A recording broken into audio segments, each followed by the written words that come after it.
अस्सलाम वालेकुम। आज हम जमात हश्तुम मज़मून रियाजी का 16वां सबक सतह का रकबा और हजम। इस सबक में प्रैक्टिस सेट 16.1 के सवालात हल करेंगे। इस मश्की सेट का ये दूसरा पार्ट है। इसी तरह इस सबक का ये दूसरा वीडियो है। इससे पहले की वीडियो में हमने सवाल नंबर 1 और सवाल नंबर 2 हल किए हैं। इस वीडियो में हम सवाल नंबर 3 समझते हैं। 6 मीटर लंबाई, 2.5 मीटर ऊंचाई और 0.5 मीटर चौड़ाई की एक दीवार तैयार करना है। इसके लिए 25 सम लंबाई, 15 सम चौड़ाई और 10 सम ऊंचाई वाली कितनी ईंटें दरकार होगी। यहाँ पर सवाल में 2 हिस्से दिए हुए हैं। पहले हिस्से में दीवार तैयार करना है, दूसरे हिस्से में एक ईंट की पैमाइश दी हुई है और दीवार तैयार करने के लिए कितनी ईंटें लगेंगी ये मालूम करना है।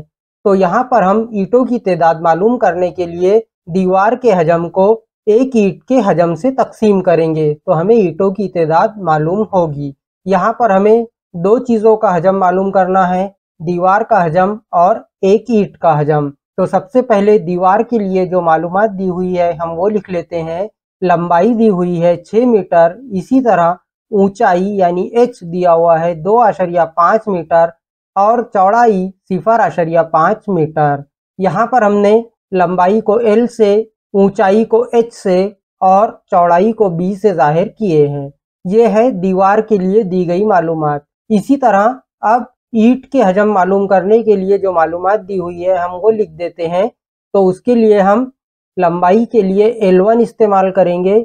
ईंट की लंबाई 25 सम दी हुई है यानी L1 बराबर 25। इसी तरह चौड़ाई 15 सम है यानी B1 बराबर 15 सम। इसी तरह से ऊंचाई 10 सम है यानी H1 बराबर 10 सम। अब यहाँ पर दीवार का हजम को ईंट के हजम से तकसीम करने से पहले हमें यह देखना है कि दी गई पैमाइशों का पैमाना एक ही है क्या।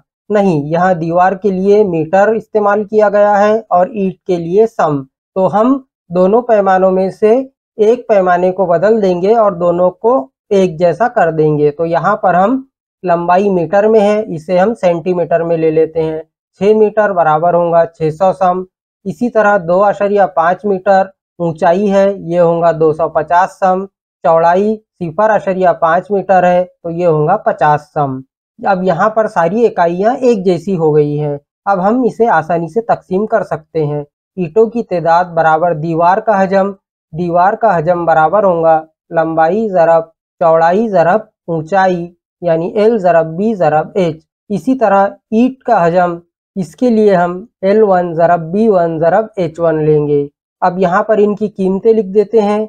L 600, B 50 और H 250 बटे L1 25 है, B1 15 है और H1 10 है। यहाँ पर सबसे पहले हम 15 से 600 को तकसीम करते हैं तो जवाब आता है 40। इसी तरह से अब 25 से 250 को तकसीम करते हैं तो 25 दहाई 250। इसके बाद हम 10 से 50 को तकसीम करेंगे, 10 एका 10 और 10 पंजे 50। अब यहाँ पर ईंटों की तादाद हमारे पास आई 40 ज़रब 5 ज़रब 10। अब इसकी ज़रब करने पर 40 पंजे 200, 200 ज़रब 10 यानी 2000। इस तरह ईंटों की तादाद आई 2000। तो यहाँ पर हम लिख देंगे दीवार की तामीर के लिए 2000 ईंटों की ज़रूरत होगी। इस तरह से ये तीसरा सवाल हल करेंगे। आइए चौथा सवाल देखते हैं। बारिश का पानी ज़ख़ीरा करने के लिए एक बस्ती में 10 मीटर लंबाई, 6 मीटर चौड़ाई और 3 मीटर गहराई का हौज़ तैयार किया गया है। इस हौज़ की गुंजाइश कितनी है? हौज़ में कितने लीटर पानी समाएगा? यहाँ पर एक हौज़ तैयार किया गया है जिसकी पैमाइश हमें दी गई है, हम पहले वो लिख लेते हैं। तो सबसे पहले हमारे पास दिया हुआ है हौज़ की लंबाई 10 मीटर, इसी तरह हौज़ की चौड़ाई 6 मीटर, इसके बाद हौज़ की गहराई यानी ऊंचाई h बराबर 3 मीटर और हौज़ की गुंजाइश कितनी होंगी ये हमें मालूम करना है, यानी हमें हौज़ का हजम मालूम करना है। हौज़ का हजम बराबर होगा लंबाई ज़रब चौड़ाई ज़रब ऊंचाई यानी L ज़रब B ज़रब H। यहाँ पर हम कीमतें रख देंगे। L बराबर है 10, B बराबर है 6 और H बराबर है 3 यानी 10 ज़रब 6 ज़रब 3।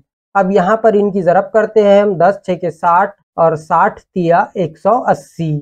यहाँ पर हमने हजम मालूम किए इसलिए हम लिख देंगे हौज़ का हजम बराबर 180 मकब मीटर।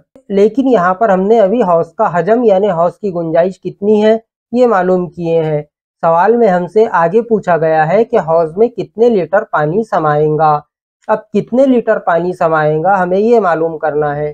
तो हम जानते हैं कि 1 मकब मीटर ये बराबर होता है 1000 लीटर के, यानी हौज का हजम 180 मकब मीटर था, तो 180 मकब मीटर ये बराबर होगा 1000 ज़रब 180। 1000 को 180 से ज़रब करने पर जवाब आता है 1,80,000 लीटर। यानी यहाँ पर हम कह सकते हैं हौज का हजम 180 मकब मीटर है। इसी तरह हौज में 1,80,000 लीटर पानी समाएगा। इस तरह से ये चौथा सवाल मुकम्मिल हुआ। इसी के साथ ये मश्की सेट भी यहाँ पर मुकम्मिल हुई। इंशाअल्लाह इसके बाद के वीडियो में हम प्रैक्टिस सेट 16.2 के सवालात हल करेंगे। अल्लाह हाफिज़।